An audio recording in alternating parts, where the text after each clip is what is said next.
Happy birthday કરવા હતું ત્યારે બી આ ભાઈ એવું કેક ના, અને તમે લોકો વ્લોગ ની અંદર જોવો જ છો કે નિશિવને છે ને કેક કટ કરવાની બહુ જ ગમે, ભલે ગમે એનો બર્થડે હોય. તો અત્યારે કેવું થયું ખબર છે કે અમારા લોકોનો કોઈ પ્લાનિંગ નતો અને ભલે ગમે તેનો કેક કટ કે નિશુન જ કરવાનો. નિશુન જ કરવાની હતો. Happy birthday to you. Guys, રચિતા finally છે. રોહિતને મને ખબર હતી આ રોશે. બસ જો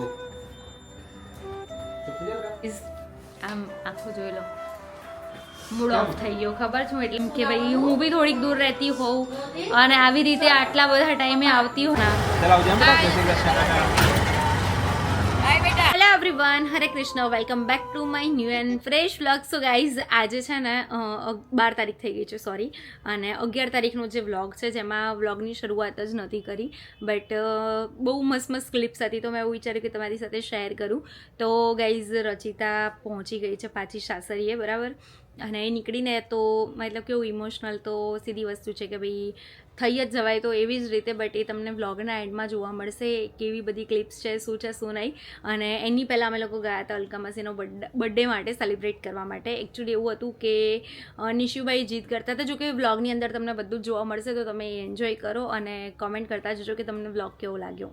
ગાઈઝ, અત્યારે વાગવામાં થઈ ગયા છે 6:45 અને અત્યારે અમે લોકો જઈ રહ્યા છીએ મોન્ટુભાઈના ઘરે, બિકોઝ આજે માસીનો બર્થડે છે અને જવાનું મેઇન રીઝન છે અમારા સુપુત્ર. હેલો નિશિવ, ક્યાં જવાનું છે? હેપી બર્થડે કરવા. તો તું કેમ માન્યો નહીં કે આપણે કાલે જઈશું? મેં કીધું ને આપણે કાલે જઈશું, તો તું કેમ ના માન્યો? આજે માન્યો, આજે જવાનું. પપ્પા કેક લેવા ગયા. કેક લેવાનું કોણે કીધું?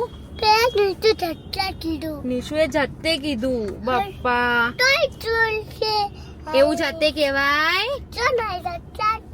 એવી જીદ કરાય? હા ગાઈઝ, જુઓ આ નિશિવની જીદ ઉપર કેક આવી ગઈ છે, બરાબર, અને બતાવો ના હોય બેટા, ત્યાં જઈને જ બતાવીશ. અત્યારે કેવી રીતે ખોલવું? સાંભળ મારી વાત, મેં તને એવું કીધું આપણે કાલે અલકાબાન ઘરે જઈશું, તો આજે કેમ જવાનું? આજે કેમ જવાનું? મેં એવું કીધું, મેં કીધું આપણે કાલ ગયા હોત તો કે આજે મનાવાનું, આજે બર્થડે છે તો હે ની સેવ ગાઈઝ. એમાં એવું થયું કે સવારે અમે લોકોએ વિડીયો કોલ કર્યો હતો, બરાબર, તો બર્થડે વિશ કર્યું હતું, તો સવારે એવું બોલ્યો એ રહ્યો કે ચલો પપ્પા ચલો અલકાબા ઘરે, સવારમાં કંઈક 10 વાગ્યામાં. તો નિકેશ એવું કીધું કે અત્યારે સવારમાં શું છે એમ, તો કે અલકાબા બર્થડે કેક, તો આવું છે ને એણે મારા બર્થડેમાં બી કર્યું હતું, મારા મમ્મી પપ્પાના બર્થડેમાં બી હમણાંથી જ્યારથી એ સમજણો થયો છે ને ત્યારથી, ના એનિવર્સરી હતી કે શું હતું આપણું કંઈક હતું, ત્યારે બી આ ભાઈ એવું કેક ના, અને તમે લોકો વ્લોગની અંદર જોવો જ છો કે નિશિવને છે ને કેક કટ કરવાની બહુ જ ગમે, ભલે ગમે એનો બર્થડે હોય. તો અત્યારે કેવું થયું ખબર છે કે અમારા લોકોનો કોઈ પ્લાનિંગ નતો અને ભલે ગમે તેનો કેક કટ કે નિશુન જ કરવાની. તો સારું છે કે ભાઈ નજીક છે, નહીં તો એમ કે અહીંયાથી મુંબઈ જવાનું તો મુંબઈ ચાલો એમ શું ચાલો. મમ્મી કેવો જીદે ચડ્યો નહીં? અરે બહુ જીદે ચડ્યો છે, રોવા મળ્યું એમ. હા, અને રોવે જીદ કરે એટલે કેવું કરે ખબર છે, આમ સુઈ જ જવાનું નીચે. એ ગંદી વસ્તુ કહેવાય. પહેલા મને એમ કે આજે ને આજે કેમ અલકાબાના ઘરે જવાનું હતું? શું કરવાનું ત્યાં જઈ? કેક કાપવાનું. તું ગિફ્ટ લાવ્યો છો અલકાબા માટે? શું લાવ્યો છો? કેક. ઓકે, એટલે આપણે સ્પેશિયલ કેક કાપવા માટે જઈએ છે? હે? હા, અને ગાઈઝ એમાં કેવું હતું ખબર છે, અમે લોકો 2 કામ એક સાથે પતાવી રહ્યા છે. એમાં એવું હતું કે અમારે છે ને 3 ચોલી આજે આપવાની હતી વાળ જ, તો પોર્ટર કરાવવાનું હતું, એ અમારું કન્ફર્મ હતું. એટલે અમારે ત્યાંથી કેવું છે કે જે દિવસે ડિલિવર કરવાની હોય ને એ દિવસ અમે પોર્ટર કરાવીએ, બટ રિટર્ન માટે તો ક્લાયન્ટને આવવું જ પડે.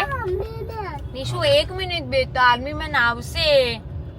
તો ગાઈઝ કેવું હતું કે પછી અમે લોકો એવું વિચાર્યું કે જવાનું થઈ જ રહ્યું છે, તો પછી મેં તૃપ્તિને કહી દીધું કે ભાઈ અમે લોકો સાથે જ લઈ જઈએ છીએ, એટલે મેં વાડ જ પહેલાં ચણિયા ચોળી આપી દઈશું અને ત્યાંથી પછી એમાં બી એવું હતું કે 3 ચોલીનું સાથે હતું, તો એમ પણ એક્ટિવા ઉપરના બાઇક ઉપર જવાનું જ નહોતું, એટલે અમે લોકો એવું વિચાર્યું હતું કે કોઈને બી મોકલી દઈશું ગ્રુપમાંથી કે એમ, બટ પછી આ ભાઈએ જીદ કરી એટલે બંને કામ એક સાથે પતાવી રહ્યા છે અને નીકળ્યા છે. અને અમને લોકોને એ બી ખબર છે કે અત્યારે મેં આટલા લેટ નીકળ્યા છે ને તો ટ્રાફિક બી એવો ગજબનો નડવાનો જ છે. શું કહેવું નિકેશ? ટ્રાફિક તો બકારે છે ને, ઓલમોસ્ટ 6:30 થઈ ગયા છે. પ્રી પ્લાનિંગ હોત તો થોડાક વહેલા બી નીકળી ગયા હોત નહીં? ઓકે ચલો જો ગાઈઝ અહીંયા છે ને બા ધીમે ધીમે કહે છે કે સામે પ્લાન દેખાય છે. ક્યાં દેખાય છે પ્લાન? દેખાયું? સામે લાઈટ થઈ ઓ ગયું. પપ્પા happy birthday to you. Happy birthday. Thank you હવે શેની શરમ આવે છે? રસ્તામાં તો તું બહુ બોલતો તો. લો બસ મજામાં. તમે કેમ છો? બસ એના ક્યારનો એમ કે છે હું જ કેક આપું કે. શું બોલે બેટા? Thank you. નિશુ શું બોલે બેટા? નિશુ હલકાબાન કહી દે ચલો કેક કાપવા. કે થાય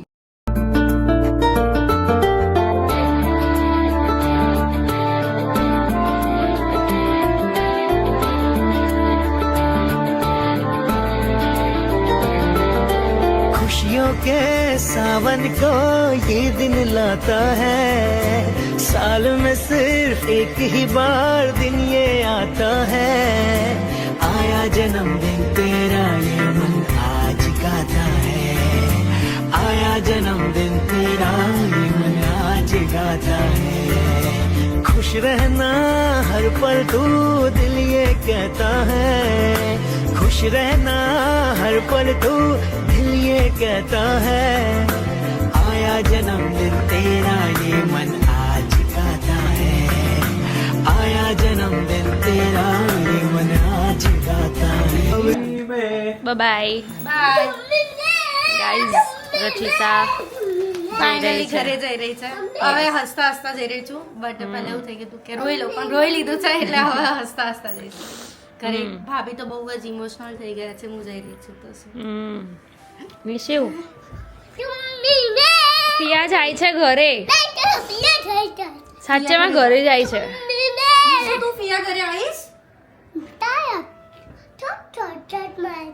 ચોકલેટ મળશે. ચોકલેટ ત્યાં બધું જ મળશે. મળશે. તું આવીશ? હા તો ખાલી ચોકલેટ માટે જઈશ કે ફિયા માટે જઈશ? ઓ બાપા.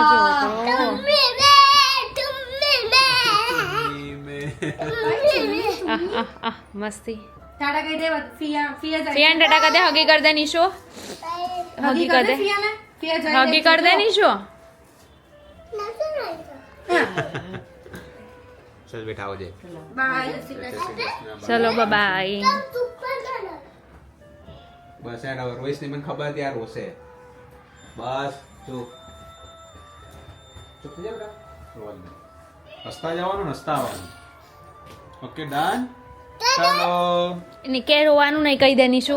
રોવાનું નહીં. ચલો ચલો. ક્યાં જવું છે? પિયાને મૂકવા. ક્યાં જવું છે નિશુ? હા સર. આવી ગઈ રિક્ષા નીચે. હાલો. આમ આખું જોઈ લો. મૂડ ઓફ થઈ ગયો ખબર છે. હું એટલે જ ક્યાર નહીં શાંતિથી બેઠી હતી. મને ખબર હતી, હું એવું વિચારતી હતી કે હું આજે શોપ પર જતી રહું. મતલબ કહેવાય ને કે મારાથી તો સહન જ નહીં થતું. મને બી એવું ફીલ થાય એમ કે ભાઈ હું બી થોડીક દૂર રહેતી હોઉં અને આવી રીતે આટલા બધા ટાઈમે આવતી હોય ને પછી આવું બધું થાય ને તો મતલબ હું તો કંઈક અલગ જ ઝોનમાં જતી રહું. બરાબર ગાઈઝ. તો અત્યારે સવારથી કંઈ વ્લોગ શૂટ નહોતો કર્યો, બહુ બધું કામ હતું, બટ અત્યારે રચિતાને નીચે મૂકવા જઈએ છે કેમ કે આજે છે ને કેવું થયું ખબર છે, ઓટોમાં જશે બિકોઝ અર્પિત કુમારની તબિયત નથી સારી, નહીં તો એ સન્ડે સુધી રોકાવાની હતી. અને અહીંયા જોવાની છે.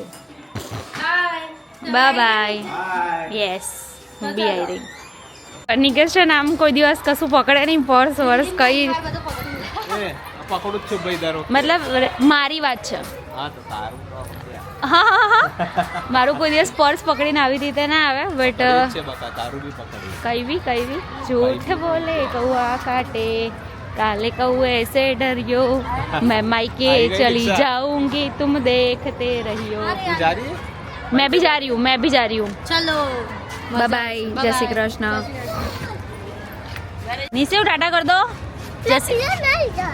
बेटा जाવું પડે પિયાને એના ઘરે જય શ્રી કૃષ્ણ કરી દે તું પહેલા આ વખતે ખાસું રોકાઈ ને એટલે હા ચલો બાય જય શ્રી કૃષ્ણ ચલાવ જેમ જય શ્રી કૃષ્ણ બાય બેટા